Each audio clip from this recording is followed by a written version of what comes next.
Welcome to the Empowered Entrepreneur Show. Discover your life's purpose, reprogram your mind for success, and attract an abundance of paying clients to your business. Now, here's your host, Tom Tenaglia. Aloha, Empowered Entrepreneur. I am Tom Tenaglia, and you're listening to the Empowered Entrepreneur Show. And today I want to talk to you about how to get clients as a coach, in particular, various forms of life coaching. So, as we talked about in the last episode, imposter syndrome and getting clients are pretty much two of the most common problems that coaches face. And we dove into that a little bit. Now, in this episode, while we had dove into imposter syndrome in the last one, then in this episode, I want to focus on getting clients as a coach. And really, this is, I want to focus on coaching in particular because it tends to be so broad as a category that even other service-based businesses are more specific. So in other words, if I said how to get clients as a plumber, it already narrows things down, and coaching is way abstract because it could be anything in life. A lot of times people that are coaching have that problem because they can help with so many different things that they don't know how to attract these clients. Well, you know, even if you're a plumber, right, and if you focus on, say, hot water tank repair, that's a specialty. I mean, I had a guy come to the house to fix the garage door. His whole company just does garage doors. Just does garage door repair. I believe he does installation also, but his whole company is just focused on garage doors, which is fascinating to me, right? I don't know how many things you could need to do to a garage door, but that's a niche. He's able to charge more as a result of specializing in garage doors, right? And it was interesting to watch him because he was able to fix the garage door. We were fixing the door, and the thing that wasn't right at the beginning, he had made some changes with the garage door opener. And we didn't even retest it. Now, I'm one that's like, okay, from a computer perspective, from working with computers a lot, it's like you always want to retest those things, make sure those things, any fixes, right? He was just so good at what he did that he just knew that was the last thing he needed to do to fix it. And then it was done, and I wanted to retest it while he was there just in case, because I didn't know it. It was the first time I was working with him, right? So first time he was a vendor who came over and fixed the garage door. So the interesting specialty on that, if he talked about, he could have gotten into specialties within the garage door space, even fixing particular problems within the garage door, for example, if you wanted to. But anyway, what does this have to do with coaching? Well, it's just another service business. Coaching is so broad, though. Coaching, here's the thing I like to say to coaches. You have to be able to identify something that you can tell people such that when they hear somebody else say it, they think of you. So in other words, if I told you who the garage door repair company was, if you heard somebody else talk about a garage door issue, you would probably think of the company that I told you, because I would be telling you, here's the problem he fixed, here's the name of the company, yada, yada. But a life coach, I mean, everybody has a life, right? So you're not thinking, okay, well, if you have a life, if you need help with your life, I mean, call me. No. So it's got to be more specific than that. It's got to be something that jumps out. As I told you before in another episode, I had a person who came to me for a reading, and we ended up talking business a little bit.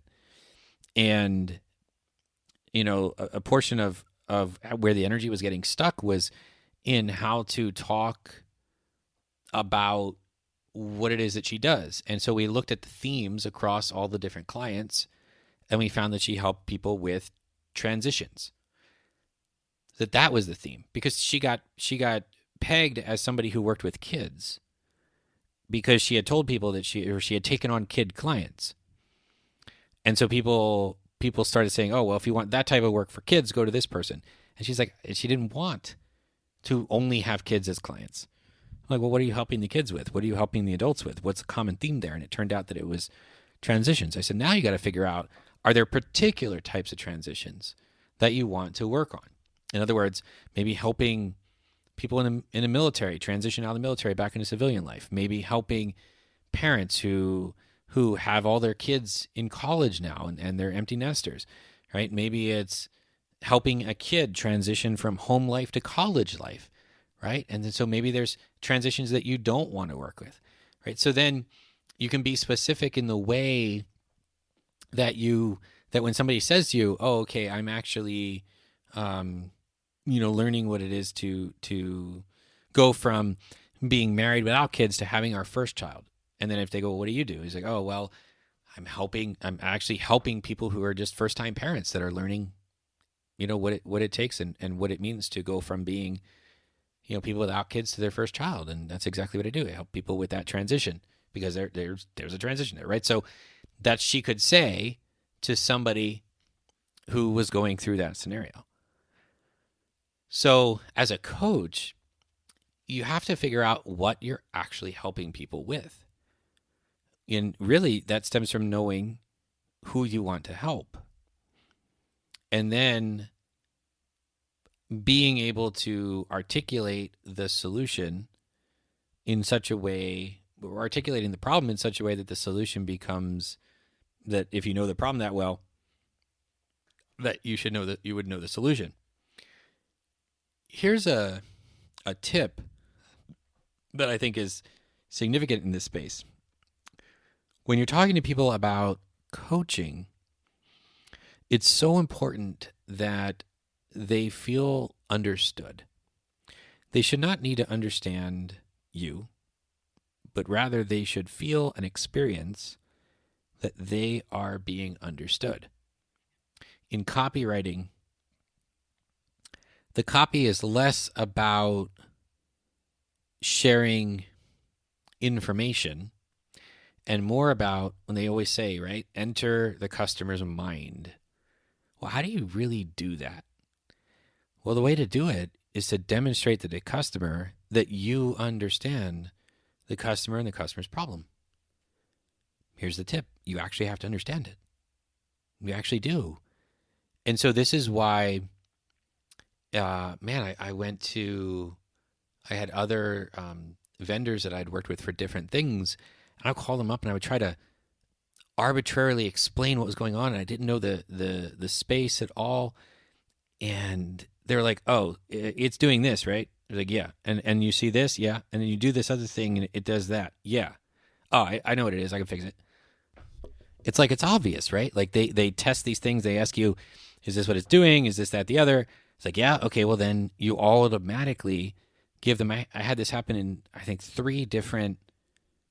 or 3 different service niches that I described the problem at a very high level, and the person said, well, okay, what about this? What about that? I'm like, yep, that's it. He's like, yeah, I know how to fix it. Sweet. And it's just automatic. It's just given. If you can articulate that problem with, and they know that you understand their problem, right? Then they're going to give you the opportunity for the solution. This is just so key. And so when you build a website,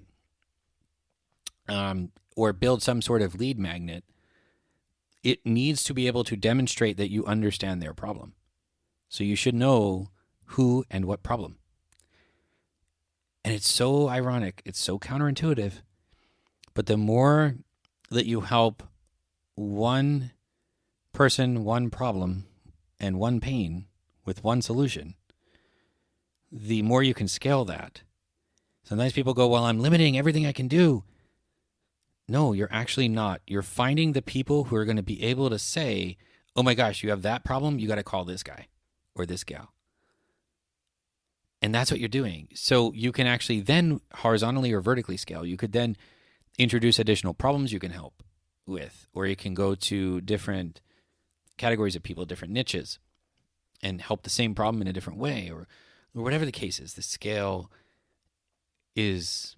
It's basically, I'm helping coaches with astrology to get more clients, because astrology makes putting their purpose into what they do easy. And my belief, twofold: if you follow the chart, the path unfolds.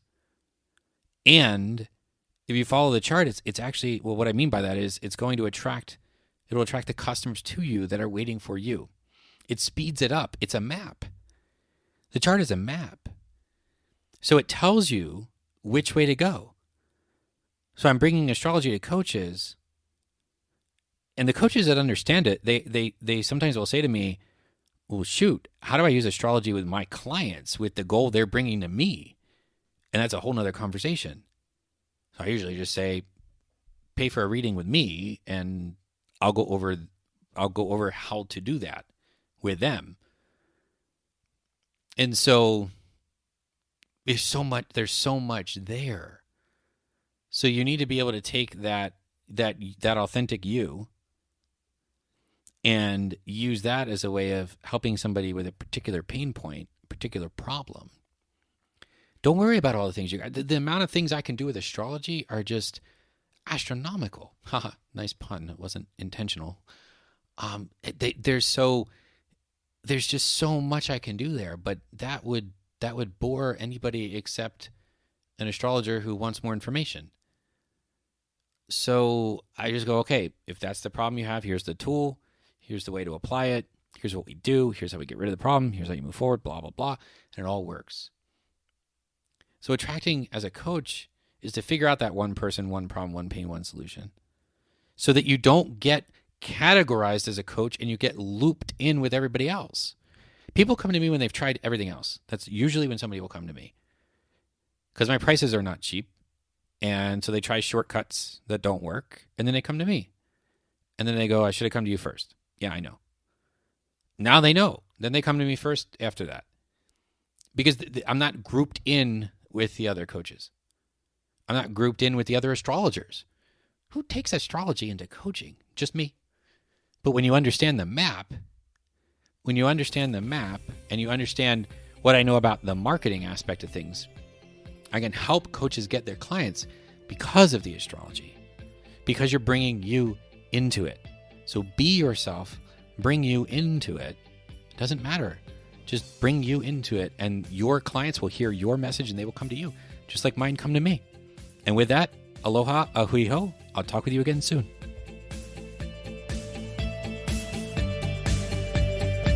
Thank you for listening to the Empowered Entrepreneur Show.